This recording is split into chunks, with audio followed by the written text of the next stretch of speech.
बिस्मिल्लाहिर्रहमानिर्रहीम। आज हमारा चैप्टर नंबर 4 का लेक्चर 2 है, जो कि instantaneous dipole induced dipole forces या लंदन डिस्पर्शन फोर्सेस के हवाले से है। इंस्टेंटेनियस का मतलब होता है लम्हाती, लम्हे के लिए बनने वाला, किसी इंस्टेंट के लिए बनने वाला डाइपोल। और इंड्यूस का मतलब होता है जिसे हम माइल करते हैं, यानी कि ये डाइपोल जो परमानेंट डाइपोल नहीं होता, इसको हम डाइपोल में तब्दील करते हैं। Forces of attraction among polar molecule, उनको हम आसानी से एक्सप्लेन कर सकते हैं। पोलर मॉलिक्यूल में परमानेंट डाइपोल होते हैं, और हमने पहले डाइपोल डाइपोल फोर्सेज पढ़ी हैं। लेकिन जो नॉन पोलर मॉलिक्यूल होते हैं उनमें फोर्सेज ऑफ अट्रैक्शन को एक्सप्लेन करने के लिए डिफरेंट जो है वो हमारे पास एक्सप्लेनेशन होनी चाहिए। हमारे पास नॉन पोलर एटम है, हीलियम है, नियान, आर्गान, क्लोरीन, मीथेन वगैरह। इन मॉलिक्यूल के डाइपोल नहीं होते। और हम ये भी जानते हैं कि हीलियम गैस को हम लिक्विफाई कर सकते हैं अंडर सूटेबल कंडीशन। मुनासिब हालात में हम हीलियम गैस को लिक्विफाई कर सकते हैं, लिक्विड में तब्दील कर सकते हैं। अगर हीलियम लिक्विड में तब्दील होगी तो इसका मतलब है उसके मॉलिक्यूल में फोर्स ऑफ अट्रैक्शन पाई जाएंगी। ये फोर्स ऑफ अट्रैक्शन कैसे पाई गई या कैसे बनती हैं, इसको एक्सप्लेन किया था एक जर्मन फिजिसिस्ट फ्रिट्ज लंदन ने 1930 में। हीलियम गैस में इलेक्ट्रॉन जो होते हैं एटम के, वो रिपेल करते हैं moving electron of another atom, यानी कि एक एटम के इलेक्ट्रॉन दूसरे एटम के इलेक्ट्रॉन को रिपेल करते हैं, दूर करते हैं, जिसके नतीजे में एटम के अंदर जो इलेक्ट्रॉन होते हैं वो एक साइड पर शिफ्ट हो जाते हैं, और इलेक्ट्रॉन डेंसिटी जो होती है वो सिमेट्रिकल नहीं रहती, यानी कि मुतनासिब नहीं रहती है। डायग्राम अगर आप देखें तो यहाँ पर ये एक एटम के इलेक्ट्रॉन ने दूसरे एटम के इलेक्ट्रॉन को रिपेल किया है, तो न्यूक्लियस एक साइड पर शिफ्ट हो गया यहाँ पर, और इलेक्ट्रॉन इस साइड पर शिफ्ट हो गए हैं। तो इलेक्ट्रॉन डेंसिटी सिमेट्रिकल नहीं है। अब ये जो इस डाइपोल जो बना है, इसको हम इंस्टेंटेनियस डाइपोल कहेंगे। ये लम्हे के लिए बनता है और गायब हो जाता है। अगर ये इंस्टेंटेनियस डाइपोल अपने करीब आने वाले एक और जो हीलियम का एटम है उसको डाइपोल में तब्दील कर दे, तो जो बनने वाला नया डाइपोल होगा उसको हम इंड्यूस डाइपोल कहेंगे। ये जो बना है डाइपोल इंड्यूस डाइपोल होगा।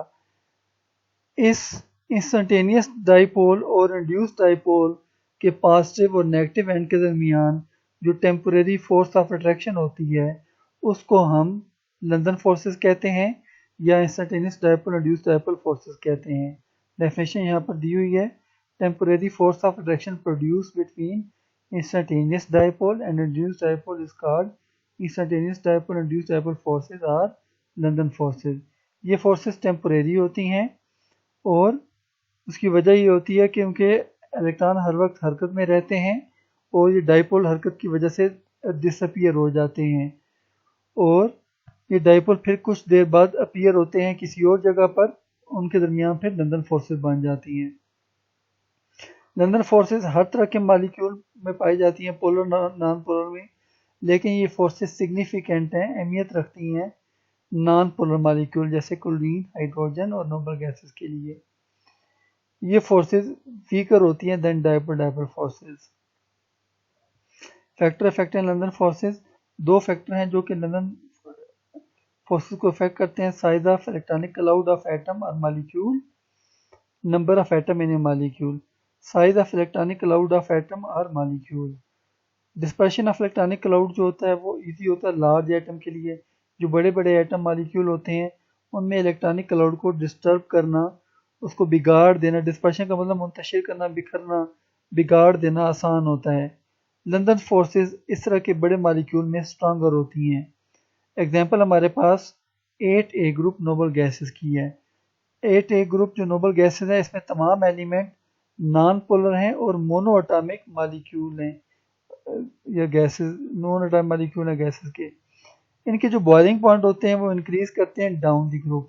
यहाँ पर ये टेबल आप देखें, इधर टेबल में हीलियम का -268 है, ये इंतहाई कम टेम्परेचर है, माइनस के साथ बड़ी वैल्यू छोटी होती है। ये -245 ये ज़्यादा वैल्यू हो गई, ये -185 और ज़्यादा, ये बॉइलिंग पॉइंट बढ़ता जा रहा है।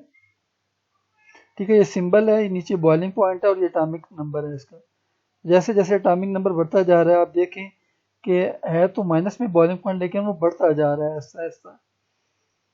तो उसकी रीज़न ये होती है कि डिस्पर्शन ऑफ इलेक्ट्रॉनिक क्लाउड, जैसे जैसे एटम का साइज बड़ा होता है इलेक्ट्रॉनिक क्लाउड की डिस्पर्शन आसान हो जाती है। वजह ये होती है कि फोर्स ऑफ अट्रैक्शन जो बिटवीन न्यूक्लियस होती है और इलेक्ट्रॉन वो कमज़ोर पड़ जाती है।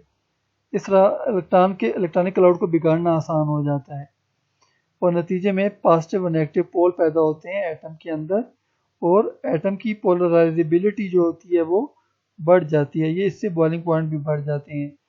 पोलराइजेबिलिटी इसका लफ्जी मतलब होता है, पोलराइज का मतलब पोल बनाना, एबिलिटी बनाने की सलाहियत, यानी कि पोल बनाने की सलाहियत, डाईपोल बनने की सलाहियत। ये क्वांटिटेटिव मेजरमेंट है, मिकदारी पैमाइश है ऑफ दी एक्सटेंट, उस हद की जिस हद तक हम इलेक्ट्रॉनिक क्लाउड को पोलराइज कर सकते हैं, बिगाड़ सकते हैं, मुंतशिर कर सकते हैं।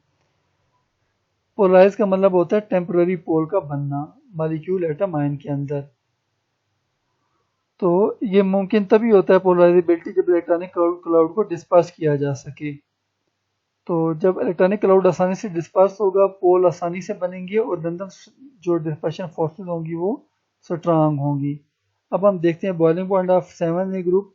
यहाँ पर 7A ग्रुप के बॉइलिंग पॉइंट है फ्लोरीन, अगर आप देखिए -188.1 डिग्री सेंटीग्रेड है फ्लोरीन का बॉइलिंग पॉइंट, और इसके मुकाबले में आयोडीन का +184.4 है। इसके अलावा फ्लोरीन क्लोरीन गैसेज हैं, ब्रोमीन और लिक्विड है, आयोडीन सॉलिड है। ऐसा क्यों है कि इनकी फिजिकल स्टेट में बहुत ज़्यादा फर्क आ जाता है। जो ये हैलोजेंस हैं, इसकी वजह ये होती है कि फ्लोरीन क्लोरीन का स्मॉल साइज़ है, स्मॉल साइज़ की वजह से इनके इलेक्ट्रॉनिक क्लाउड को डिस्पर्स करना आसान नहीं होता और लंदन फोर्सेस वीक होती हैं। जबकि आयोडीन जो होता है इसमें मॉलिक्यूल का साइज बड़ा होता है और लंदन रिपल्शन फोर्सेस स्ट्रांग होती है, इसलिए आयोडीन सॉलिड भी होती है और इसका जो मेल्टिंग पॉइंट, जो बॉइलिंग पॉइंट है वो प्लस में होता है, +184.4 डिग्री सेंटीग्रेड है।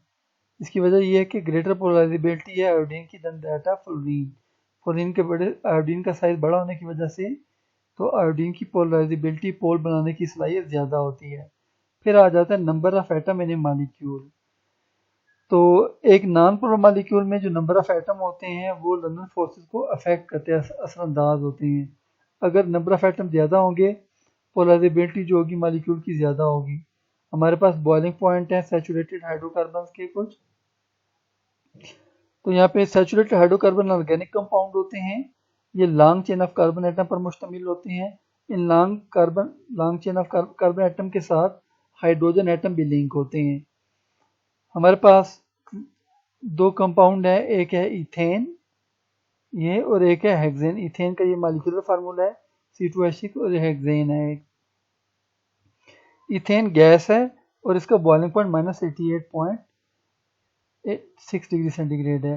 हेक्सेन लिक्विड है और इसका बॉइलिंग पॉइंट 68.7 डिग्री सेंटीग्रेड है। अब देखते हैं इसकी वजह क्या। अगर आप देखें यहाँ पर इथेन का मॉलिक्यूल, दो मॉलिक्यूल हैं, एक मॉलिक्यूल यहाँ पर ये ऊपर है और एक मॉलिक्यूल यहाँ पर नीचे है।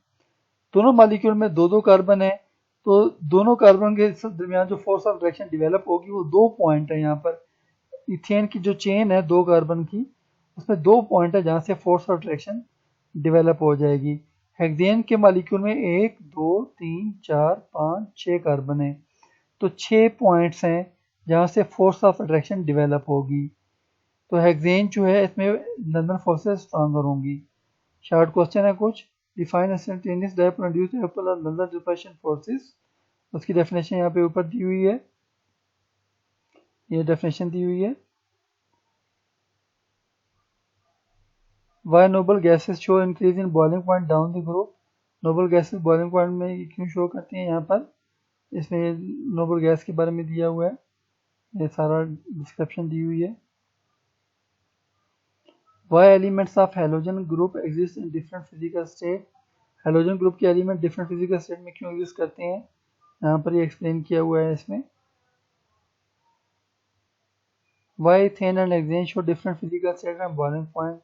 ये इथेन और यहाँ पर दिया हुआ है, इथेन और यहाँ पर हेक्सेन के बारे में डायग्राम भी बनी हुई है। तो इथेन में 2 कार्बन एटम और हेक्सेन में 6 हैं। Thank you for your participation. मज़ीद वीडियो देखने के लिए चैनल को सब्सक्राइब कीजिए। शुक्रिया।